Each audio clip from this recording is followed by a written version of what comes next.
अभी तक हमने जो बात की वो हमने कंटेंट की तो बात की, लेकिन उसमें हम ज़्यादातर टेक्सचुअल कंटेंट की बात कर रहे थे।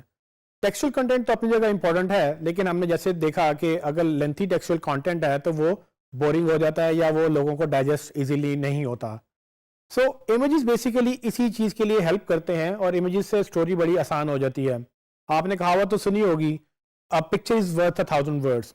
सो ये कोई बिला वजह ऐसे ही कहावत ही बन जाती, असल में ये बिल्कुल फैक्ट है। सो मिसाल के तौर पे अगर मैं आपको ये कहूँ कि एक सैमसंग का एक नया मोबाइल आया है जिसका नाम गैलेक्सी नोट 9 है और उसके ये फीचर्स हैं, उसका कैमरा बहुत अच्छा है और उसका डिज़ाइन बहुत अच्छा है, उसके साथ स्टाइलिश भी है।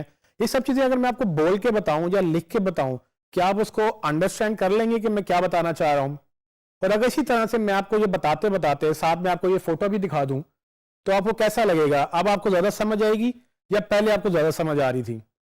सो इमेजेस बेसिकली एग्जैक्टली यही हमें हेल्प करते हैं कि अगर आपने किसी कंटेंट को बेहतर करना है तो आप उसके लिए साथ विजुअल कंटेंट भी देते हैं। सो इमेजेस की अल्टीमेट इंपॉर्टेंस तो यही है, लेकिन इमेजेस की इसके अलावा क्या इंपॉर्टेंस हो सकती है? एसईओ में हम इमेजेस को एज अ ट्रैफिक सोर्स भी लेते हैं।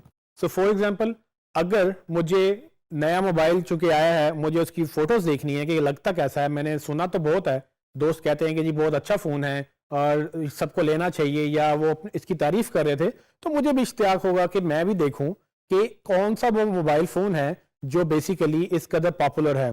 सो मैं क्या करूंगा, मैं गूगल पे जाऊंगा और मैं जाके वहां पर लिखूंगा कि सैमसंग गैलेक्सी नोट 9 के फोटोज दिखा दो।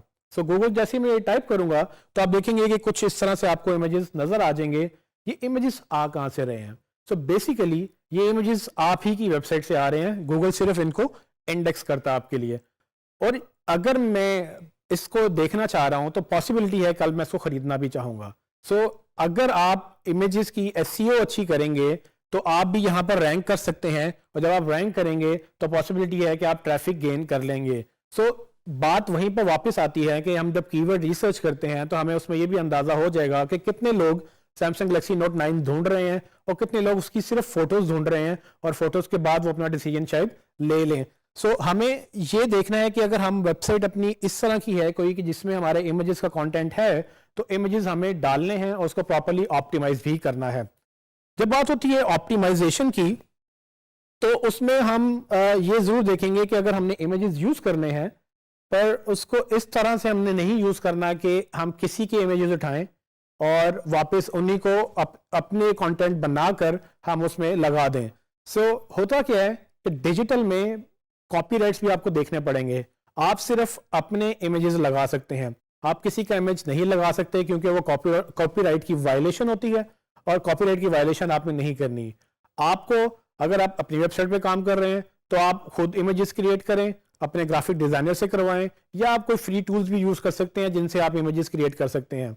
अगर आप थोड़े प्रोफेशनल हैं, अगर आपको डिजाइन आता है या आपको टूल्स यूज करना आते हैं, तो आप एडोबी फोटोशॉप या इस तरह के दूसरे टूल्स यूज करके इमेजेस क्रिएट कर सकते हैं। लेकिन अगर आप फोटो इमेजेस हैं, मतलब कि आपने तस्वीर उतारी है किसी सीनरी की या किसी पर्सन की, तो आप अपने कैमरा से उतार सकते हैं ताकि आप किसी और की तस्वीरें लें।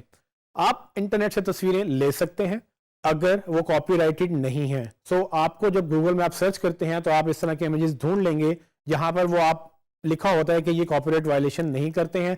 लेकिन बहुत सारी ऐसी वेबसाइट्स भी हैं जो आपको images, free to use images आपको अलाउ करती हैं। आप नेट पे जाएंगे तो आप इमेजेस सर्च करेंगे और उसमें देख लेंगे कि वो आपको किस तरह की कॉपीराइट अलाउ कर रहे हैं। सो मेक श्योर ये कर लें कि इमेजेस यूज करें। बहुत इंपॉर्टेंट है आपकी ना सिर्फ विजुअल अपील के लिए, आपकी वेबसाइट के कंटेंट के लिए, बल्कि गूगल से ट्रैफिक के लिए भी। लेकिन सिर्फ आपको ये देखना है कि वो कॉपीराइटेड नहीं होने चाहिए।